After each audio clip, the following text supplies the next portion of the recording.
Hi friends, आज हम पर्यावरण पारिस्थितिकी का एक बहुत इंपॉर्टेंट टॉपिक का नाम है जैव आरक्षित क्षेत्र, जिसे अंग्रेजी में कहते हैं बायोस्फीयर रिजर्व। इसके बारे में काफी डिटेल चर्चा करेंगे। आप हमारे साथ बने रहिए ताकि आपको इसके बारे में जानकारी प्राप्त हो सके। तो शुरुआत करते हैं आज का टॉपिक की शुरुआत करेंगे हम बायोस्फीयर रिजर्व और उसकी पृष्ठभूमि के बारे में। तो हमारे एक कार्यक्रम चला था, कार्यक्रम का नाम था MEB कार्यक्रम, मतलब मानव तथा जैव मंडल कार्यक्रम। बात करें इस कार्यक्रम की शुरुआत की तो वर्ष 1971 में यूनेस्को के द्वारा, किसके द्वारा? यूनेस्को के द्वारा पर्यावरण और मानव के बीच में बेहतर तालमेल बिठाने के लिए, किस लिए? पर्यावरण और मानव के बीच में बेहतर तालमेल बिठाने के लिए एक अंतर सरकारी वैज्ञानिक कार्यक्रम की शुरुआत की गई थी, जिसका नाम क्या था? हमारा MEB कार्यक्रम, मतलब मैन एंड बायोस्फीयर प्रोग्राम। ये किसके द्वारा शुरू किया गया था? यूनेस्को के द्वारा शुरू किया गया था। कब? 1971 में। बात करें यूनेस्को की, तो यूनेस्को का पूरा नाम क्या? हमारे United Nations Educational Scientific and Cultural Organization, मतलब संयुक्त राष्ट्र शैक्षिक वैज्ञानिक एवं सांस्कृतिक संगठन। बात करें MEB का पूरा नाम, मैन एंड बायोस्फीयर प्रोग्राम, मतलब मानव तथा जैव मंडल कार्यक्रम। तो ये हमारे MEB का पूरा नाम है। बात करें इस कार्यक्रम के उद्देश्य की, तो इस कार्यक्रम का मुख्य उद्देश्य क्या है? मानव और पर्यावरण के मध्य, क्या मानव और पर्यावरण के मध्य संबंधों में सुधार के लिए एक ठोस वैज्ञानिक आधार, मतलब साइंटिफिक बेसिस उपलब्ध कराना इसका उद्देश्य था। बात करें हमारे जैव आरक्षित क्षेत्र के कार्य और उद्देश्य की, जो हमारे जैव आरक्षित क्षेत्र हम तय करते हैं, तो उनके कार्य और उद्देश्यों की बात करें तो यूनेस्को और यूएनईपी, क्या यूनेस्को यूएनईपी के द्वारा गठित एक विशेष कार्यदल, क्या एक विशेष कार्यदल ने जैव आरक्षित क्षेत्रों के कार्य और उद्देश्यों को 3 प्रमुख भागों में बांटा था। किसने? हमारी जो टास्क फोर्स थी, किसके द्वारा गठित की गई थी टास्क फोर्स? हमारे यूनेस्को और यूएनईपी, इन दोनों ने मिलकर एक टास्क फोर्स का गठन किया था। उसने हमारे जैव आरक्षित क्षेत्र के जो कार्य और उद्देश्य हैं, उनको 3 प्रमुख भागों में बाँटा था। बात करें कौन-कौन से 3 प्रमुख भाग हैं।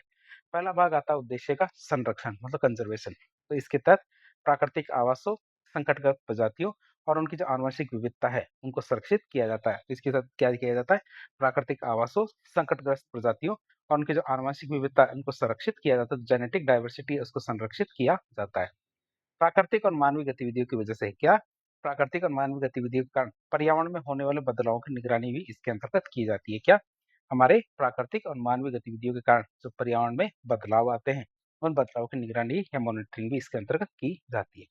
दूसरा कार्य उद्देश्य की बात करें, ये आता है हमारा शिक्षा और अनुसंधान। क्या आता है? शिक्षा और अनुसंधान या एजुकेशन और रिसर्च की बात करें तो हमारे अंतर्राष्ट्रीय स्तर पर पर्यावरण से जुड़े हुए, क्या अंतर्राष्ट्रीय स्तर पर पर्यावरण से जुड़े हुए शिक्षा और शोध, मतलब रिसर्च कार्यक्रम चलाए जाते हैं। तो इसके अंतर्गत क्या किया जाता है? अंतर्राष्ट्रीय स्तर पर पर्यावरण से जुड़े हुए शिक्षा और शोध के कार्यक्रम, मतलब रिसर्च कार्यक्रम इसके अंतर्गत चलाए जाते हैं। बात करें हमारे अलग अगली, तो विभिन्न देशों के बीच में सूचनाओं का आदान प्रदान किया जाता है। क्यों? क्योंकि रिसर्च कार्यक्रम जो चलाए जाते हैं, जिनके बाद में जो निष्कर्ष आते हैं, उन निष्कर्षों को की जो सूचना है, उनको विभिन्न देशों के बीच में आदान प्रदान की जाती है। और जो संरक्षण कार्य है, उनके लिए विशेष प्रशिक्षण, मतलब ट्रेनिंग दी जाती है। तीसरा हमारा उद्देश्य कार्य आता है, वो आता है हमारा विकास, जिसे डेवलपमेंट कहते हैं।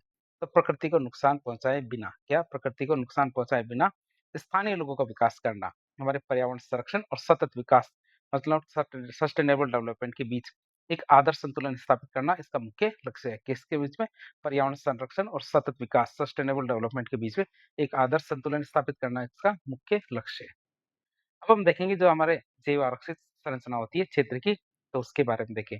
तो जैव आरक्षित क्षेत्र की संरचना जोनेशन की बात करें तो प्रबंधन और मानवीय गतिविधियों की अनुमति के आधार पर है। क्या? किस कैसा प्रबंधन होगा, कौन प्रबंधन करेगा और उसमें कितनी मानवीय गतिविधियां की जा सकती है, इसकी अनुमति के आधार पर एक स्थलीय जैव आरक्षित क्षेत्र को 3 प्रमुख भाग या जोनों में बांटा जाता है। बात करें कौन कौन से 3 हमारे प्रमुख भाग है, जिसमें हमारे क्या किस आधार पे हमारे स्थलीय जैव आरक्षित क्षेत्र को बांटा जाता है, किस आधार पे? मानवीय गतिविधि की अनुमति के आधार पर, प्रबंधन के आधार पे। तो सबसे सेंटर में होता है, बीचों-बीच होता है, उसे हम कहते हैं कोर ज़ोन। जो बीचों-बीच होता है उसे क्या कहते हैं? कोर ज़ोन कहते हैं। कोर ज़ोन की क्या खासियत होती है? तो ये जैव आरक्षित क्षेत्र का सबसे भीतरी और सबसे सुरक्षित भाग होता है। चित्र में आप देख सकते हो कोर ज़ोन जो बीचों-बीच वाला क्षेत्र है, क्या? बीचों-बीच वाला क्षेत्र है, ये हमारा क्या कोर ज़ोन कहलाता है। और इसकी विशेषता क्या होती है? ये सबसे भीतरी और सबसे सुरक्षित भाग होता है। बात करें यहाँ की, तो यहाँ किसी भी प्रकार की मानवीय गतिविधि जैसे खेती, कटाई, चराई, पर्यटन, इनमें से किसी भी चीज़ की अनुमति नहीं होती है। किन-किन चीज़ों की? खेती, कटाई, चराई और पर्यटन, इनकी अनुमति नहीं होती है। इसमें केवल हमारे जो सरकारी अधिकारी है, वन कर्मचारी है या कोई विशेष अनुमति प्राप्त शोधकर्ता है, उनको ही पर्यावरणीय जो निगरानी है, मॉनिटरिंग, इनके लिए जाने की अनुमति दी जाती है। ये कहलाता है हमारा कोर ज़ोन। चित्र में भी आप बीचों-बीच वाला जो क्षेत्र है, उसे कोर ज़ोन कहते हैं। ये चित्र को ज़ूम कर देते हैं आपके लिए। तो हमारे क्या बीचों-बीच वाला है, इसे कोर ज़ोन कहते हैं ये वाला। इसके बाद आता है हमारा बफर ज़ोन, फिर आता है हमारा ट्रांज़िशन ज़ोन। तो आप चित्र भी देख सकते हैं क्या-क्या किया जा सकता है। कोर ज़ोन में तो किसी भी चीज़ की कोई अनुमति नहीं दी जाएगी। फिर बफर ज़ोन की बात करें तो बफर ज़ोन में हमारी फ़ोटोग्राफ़ी की जा सकती है, घर भी बन सकते हैं, अध्ययन के लिए भी जा सकते हैं, तो इस तरह की चीज़ें होती हैं। और ट्रांज़िशन ज़ोन में वो घर, फ़ोटो, अध्ययन, शैक्षणिक अध्ययन, रिसर्च इन सब में से किसी भी कार्य के लिए जाया जा सकता है। तो जो चित्र में देख रहे हैं 3 ज़ोन है, अंदर वाला कोर, उसके बाहर वाला बफर और सबसे बाहर वाला ट्रांज़िशन होता है। आप इसको देख सकते हैं चित्रों में जो हमारे बीच वाला बायोडायवर्सिटी, फिर टूरिज़्म आता है, फिर ह्यूमन सेटलमेंट, फिर बुक का मतलब रिसर्च होता है, एजुकेशन मतलब जो बीचों-बीच वाला पॉइंट है ये डिस एजुकेशन है और जो हमारे जो मैग्नीफाइंग ग्लास का चित्र बना हुआ है वो हमारी क्या मॉनिटरिंग का चित्र है। तो हम देख सकते हैं कि ये वाले कार्य तो पहला हमारा कौन-सा था? हमारा कोर ज़ोन के बारे में देख लिया। अब हम देखेंगे बफर ज़ोन के बारे में। किसके बारे में? बफर ज़ोन के बारे में बातचीत करेंगे। तो ये कोर ज़ोन के ठीक या कोर क्षेत्र के ठीक बाहर का या चारों ओर का क्षेत्र होता है, जो हमारा कोर क्षेत्र की रक्षा करता है। किसकी करता है? कोर क्षेत्र की रक्षा करता है। और हमारे यहाँ पे पर्यावरण को नुकसान पहुँचाए बिना सीमित मानवीय गतिविधियों की अनुमति दी जाती है। कैसे? पर्यावरण को नुकसान नहीं पहुँचाना, बाकी सारी हमारी क्या सीमित रूप से मानवीय गतिविधियाँ उनकी अनुमति दी जाती है। जैसे हमारी शिक्षा मतलब एजुकेशन, वैज्ञानिक अनुसंधान रिसर्च और नियंत्रित पर्यटन मतलब टूरिज्म इनकी अनुमति दी जाती है किसमें? मध्यवर्ती क्षेत्र या बफर ज़ोन में। तीसरा ज़ोन आता है हमारा कौन-सा? हेर-फेर का या फिर हमारा अवांतर क्षेत्र। हेर-फेर या अवांतर क्षेत्र की बात करें, जिसे ट्रांज़िशन ज़ोन कहते हैं। किसे कहते हैं? Transition zone. तो हमारा जैव आरक्षित क्षेत्र का सबसे बाहरी भाग होता है। ये हमारा क्या? जैव आरक्षित क्षेत्र का सबसे बाहरी भाग होता है, जिसकी बाहरी सीमा पूरी तरह से निश्चित नहीं होती है। जिसकी क्या? बाहरी सीमा क्या पूरी तरह से निश्चित नहीं होती। ये हमारा क्या? हेर-फेर या अवांतर क्षेत्र या ट्रांज़िशन ज़ोन है। ये हमारे स्थानीय समुदायों को रहने और अपने जीवन यापन की अनुमति होती है। ये हमारा जो स्थानीय समुदाय है, ये आराम से रह भी सकता है और अपना जीवन यापन भी कर सकता है किसमें? ट्रांज़िशन ज़ोन में।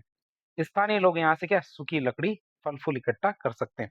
स्थानीय लोग क्या कर सकते हैं? यहाँ से सूखी लकड़ी और फल-फूल को इकट्ठा कर सकते हैं। साथ ही साथ हमारे नियंत्रित पशु चराई, सीमित कृषि और सतत विकास से जुड़ी हुई परियोजनाएँ। क्या-क्या हमारे? नियंत्रित पशु चराई, सीमित कृषि और सतत विकास से जुड़ी परियोजनाएँ यहाँ पे चलाई जा सकती है। ताकि हमारे स्थानीय लोग भी जैव विविधता संरक्षण में भागीदार बन सके।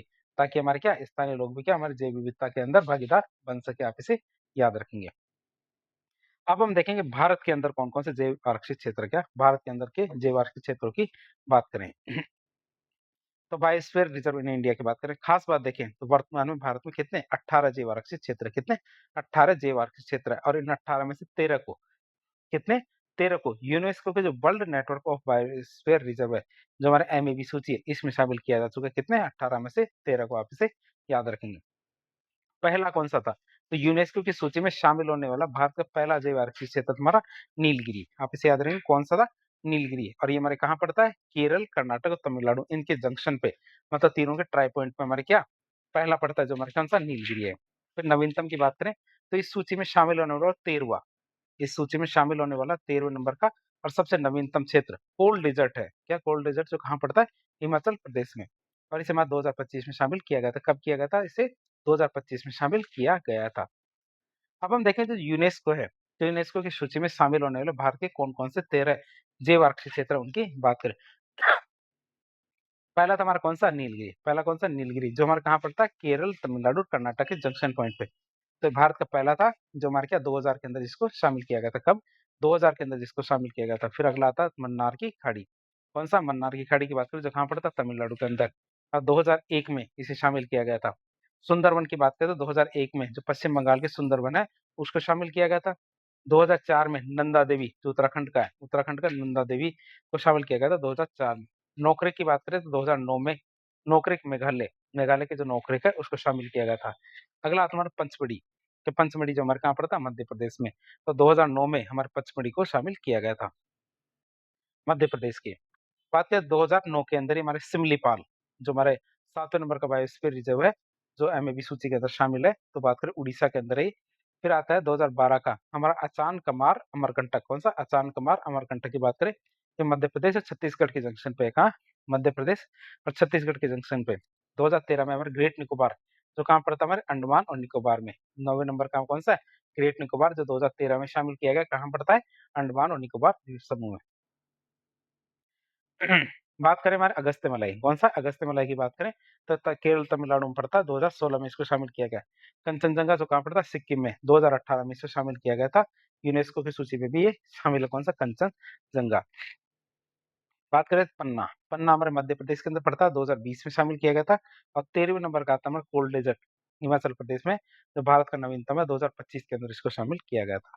तो इस तरह से हमने 13 की तरह के बारे में देख लिया। चित्र में भी देख लेते हैं कौन-सा हमारा बायोस्फीयर रिजर्व कहाँ पड़ता है, उसके बारे में बातचीत करें। जैसे हमारे क्या कंचनजंगा सिक्किम में पड़ता है, जो हमारे स्टार लगे हुए हैं, कौन से? स्टार लगे हुए हैं, ये तो हमारे क्या जो यूनेस्को की जो एमएबी सूची है, उसके अंदर शामिल है। जैसे कंचनजंगा के आगे स्टार है, फिर मानस, डिब्रू और सिखोवा। क्या मानस, डिब्रू, सिखोवा है, ये असम, इसके आगे स्टार नहीं लगा हो, तो इसका मतलब ये एमएबी सूची के अंदर शामिल नहीं है। देहांग दिबांग, जो अरुणाचल प्रदेश में है, नोकरेक मेघालय में है। नोकरेक कहाँ? मेघालय में, और ये किसके लिए जाना जाता है? ये हमारे एक सींग वाले गैंडे के लिए जाना जाता है। फिर सुंदरबन की बात करें, हमारे कहाँ? पश्चिम बंगाल में पड़ता है। क्या सुंदरबन किसके लिए जाना जाता है? हमारी सुंदरी जो वनस्पति है, उसके लिए जाना जाता है, जो हमारे क्या मैंग्रोव वनस्पति है। फिर सिमलीपाल, ये हमारे उड़ीसा के अंदर है। शेषाचलम हमारे अरुणाचल प्रदेश में। गल्फ ऑफ मन्नार हमारे तमिलनाडु के अंदर है। ग्रेट निकोबार, ग्रेट निकोबार में हमारे यहाँ क्या गैंडे पाए जाते हैं, एक सींग वाले रैनो गैंडे पाए जाते हैं, जो कहाँ है? अंडमान और निकोबार में। अगस्त्यमलाई की बात करें तो हमारे तमिलनाडु और केरला इनके जंक्शन पे, नीलगिरी हमारे कर्नाटक, तमिलनाडु और केरला तीनों के जंक्शन पे। बात करें अचान कुमार अमरकंटक, ये छत्तीसगढ़ और मध्य प्रदेश में है। पचमढ़ी, पचमढ़ी हमारे मध्य प्रदेश में है। कच्छ जो हमारे कहाँ गुजरात के अंदर है। पन्ना हमारे मध्य प्रदेश में, और एक पन्ना हमारे क्या उत्तर प्रदेश में भी है। क्या हमारे पन्ना कहाँ? मध्य प्रदेश में, आप इसे याद रखेंगे। पन्ना पन्ना दो हो गए। पन्ना तो वैसे भी मध्य प्रदेश में है। फिर नंदा देवी हमारे कहाँ? उत्तराखंड में है, और ओल्ड डेजर्ट हमारे कहाँ? हिमाचल प्रदेश में है।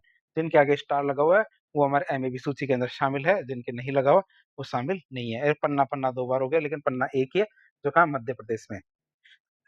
और इसके भी हमारे क्या स्टार लगा हुआ है। अब हम देखेंगे वो जो भारत के जैव आर्थिक क्षेत्र जो यूनेस्को की जो एमएबी सूची है, इसमें शामिल नहीं है। तो कौन से शामिल नहीं है उनकी बात करें तो हमारे 6 जिनको शामिल नहीं किया गया, जैसे 5 है जिनको शामिल नहीं किया गया। एक हमारा कौन सा दिहाग दिबांग जो अरुणाचल प्रदेश में, डिब्रू सिखोवा ये असम का है, मानस ये भी असम का है, शेषाचलम ये भी आंध्र प्रदेश का है, और कचकारण ये हमारे कहाँ गुजरात का है। तो क्षेत्रफल की दृष्टि से देखें तो भारत का सबसे बड़ा जैव आरक्षित क्षेत्र हमारे कच्छ का रण है।